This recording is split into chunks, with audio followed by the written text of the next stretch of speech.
These are my different barbells that I have.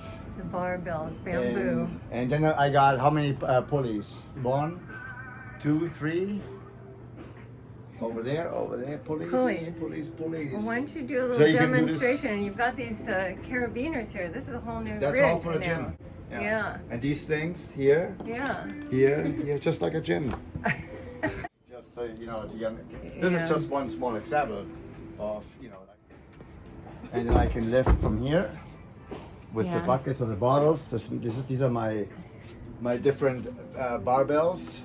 Yeah. The differences that I have. This one is my lighter bar. It only has one notch on each side. Oh, I see. So the buckets don't slide They off. won't. Once I lift them, they will not slide off. Yeah. All right. Huh. And then that's one of them. But so now here's the issue. They're marked. So center, and then where I put my hands, and so I know how to spread properly. Huh. And then when I'm moving like this, there's a problem with having them notched, right? Oh. So when I'm making this movement, What's the problem when well, they roll? because they roll. Yeah. That's why weight plates are allowed to turn. Ah. So when you make this movement, Uh-huh. then I invented this, where they just hang from the carabiners, and then that allows the bottles, that allows it to do its thing. It can roll. Huh. You know. Oh, that makes sense. Or I can even do. I even made it even simpler. I got this, which I really prefer, where the weights, the weight for it will just roll by itself. You know, it'll go. And if I go, so I lift it, but it can just roll by itself. You know. And there's a clamp at the end that'll keep it in place. Huh. Is that pole strong enough? It looks like it's bending. No, it's a very strong pole. And the bend is actually of help. It keeps it sliding each way, so it stays in place. You know. Well, when I get the whole thing set up with all the pulley systems and everything else, Yeah. you'll see when we make that video. Yeah. And then you come out here, and then you've got this amazing view. Oh my gosh. It was 1 o'clock when we left.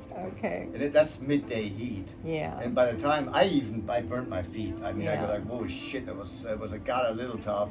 That's why I usually go around 11. Go down a cliff. A It's cliff. sort of a steep trail that you go down, and there's these rocks, and there's this thing that's encircled by rocks, where there's just maybe an entry from like this size here to here, where the waves come crashing in and fill it. Wow. And fill it. Sounds dangerous. Don't get into the middle; you'll get swept out. Oh, jeez. So, but it looks like a jacuzzi because there's all these bubbles always. So do you go in it, or it's too dangerous? You can go to in it. You can, Really? but you have to stay at the edge and hold on a little bit. Well, today it was wild. It was rough, but it can be pretty calm. And when it's calm, you get all these fish nibbling on you. Oh my God! Well, I didn't come down here to get swept out in the ocean and die. In his office. Yep, that's my office. Always heavy. Oh, that's good. Oh my gosh, that's more than I can do. That's good, actually. Wow. Yeah, You're she's strong. I have to come back. That's why You're she's strong. Exercise. Okay. Here's Dianne working in my shack, next to my bed, and here's the office, and of course the hammock and the view, and Dr. Dianne.